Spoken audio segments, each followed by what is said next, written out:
మన social media నిజమైనటువంటి warriors వీళ్ళందరూ సిద్ధాంతం కోసం, జెండా కోసం, నమ్మిన పార్టీ కోసం, అభివృద్ధి జరగాలని తెలంగాణ కోసం పనిచేస్తున్నటువంటి నిజమైనటువంటి వారియర్స్ మీరందరని సందర్భంగా మనం మిగతా పార్టీల లాగా మనం ఉద్యోగస్తులం కాదు. మిగతా పార్టీల లాగా ఈరోజు డబ్బులకు ఆశపడి పనిచేస్తున్నటువంటి వాళ్ళం కాదు.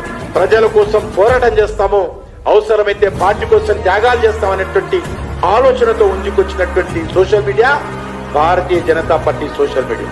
భారతీయ జనతా పార్టీకి విస్తృతంగా ప్రజల మద్దతు కూడగట్టేటువంటి ఈ ఉద్యమంలో సోషల్ మీడియా వారియర్స్ గా మీరందరూ కీలక పాత్ర పోసి ముందుండాలని, వచ్చేటువంటి ఎన్నికలు ఎప్పుడు జరిగినా, శాసనసభ ఎన్నికలు ఎప్పుడు జరిగినా తెలంగాణ అసెంబ్లీ పైన ఎగిరేది కాషాయ జెండా అని చెప్పి ఈ సందర్భంగా మనం చేస్తూ సెలవు తీసుకుంటున్నాను.